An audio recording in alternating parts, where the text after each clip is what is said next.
Someone had asked me about some Mi'kmaq sources, and I was hard pressed a little because there's not really a very great deal, and there isn't any one that I would choose for a great source, but I have a few here.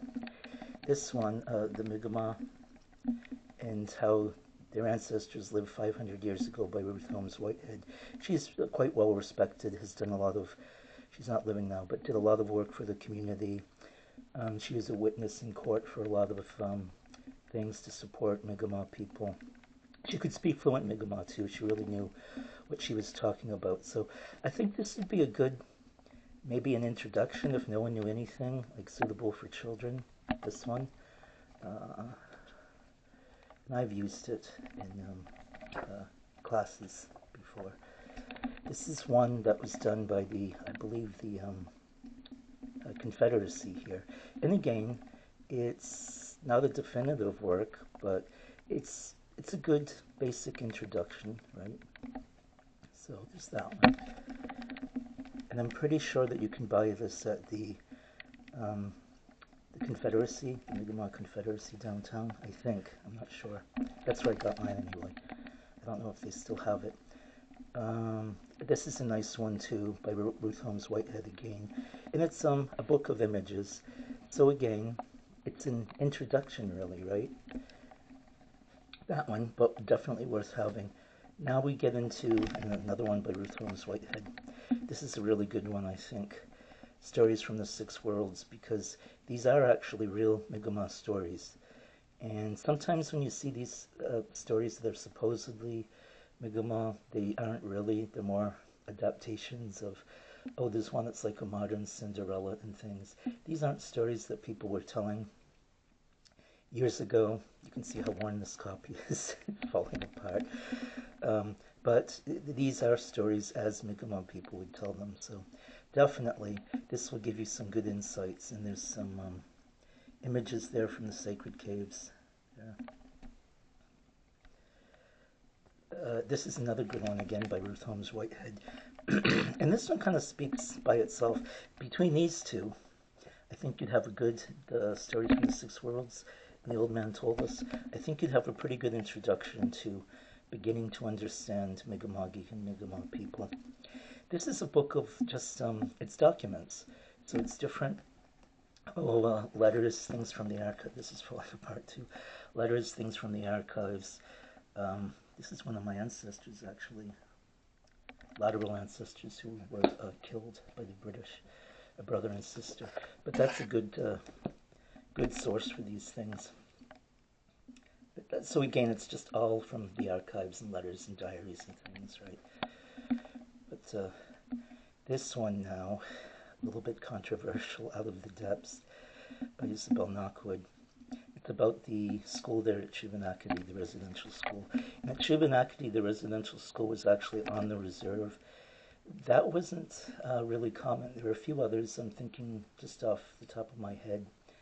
The Mohawk school, the one they called the Mush Pit, that was also on the reserve. But usually they tended to be at a distance to prevent families from visiting and so on. But I think partly because this was on part of the reserve, it made them, the people who ran the school, extra strict and careful to, I don't know, to make up for how close proximity the school was. The cover picture is a fire when the school burned down a few years ago.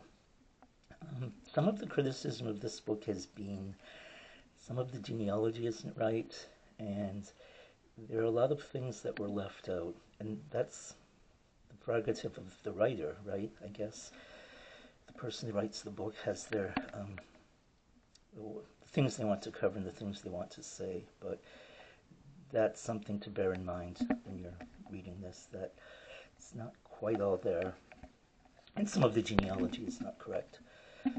This is not by a First Nations person, but the colonization of Mi'kmaq memory and history.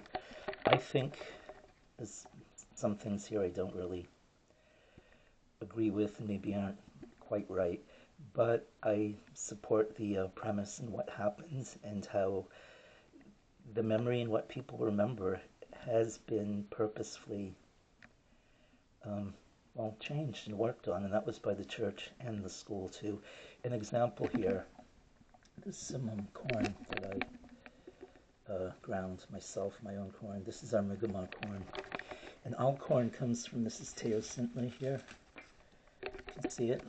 You can find that even along the trail and in fields and things. So this is the ancestor of all corn, teosintli. Here, all corn that we have today was bred from this.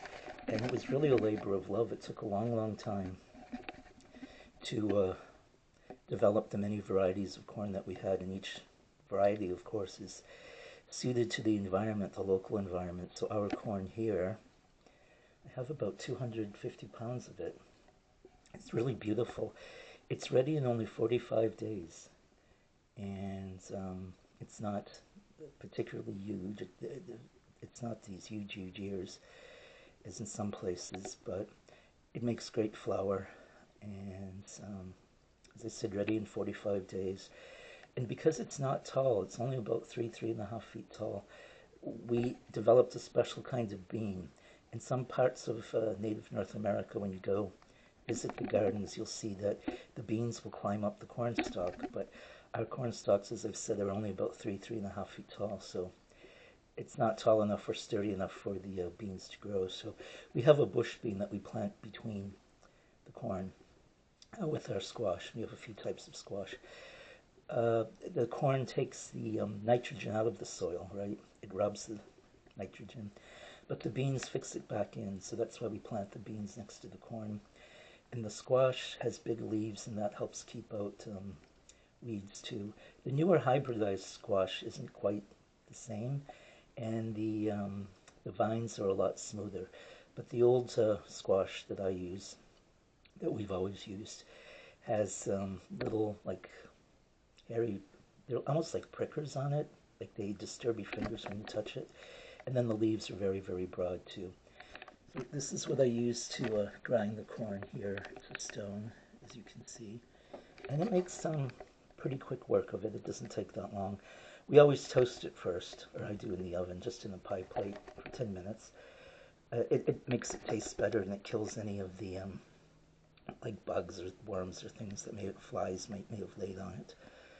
So I'll talk more about, oh yes, I remember, I was going to mention about the corn in the colonization of Mi'kmaq memory.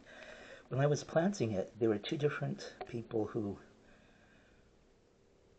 well, were claiming to be elders, and they said that they never knew we had agriculture or corn, which really took me back, because I thought that was just common knowledge, that we all knew that we had corn and beans and so on. So, and speaking of corn, this is a corn mask too. It's a healing mask. It's made out of corn husks.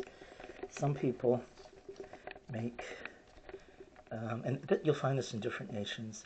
You'll make moccasins from the corn husks, and those are to wear when we're buried, right? So, on another day, I'll talk a little bit more about the history and introduction to the history, and when, maybe in a week, when things start growing, I'll take a little walk down the trail and show you. There's lots of medicine down there and lots of plants to make tea from, right? They're not quite ready right now, but we have a few good days, they'll be ready to see.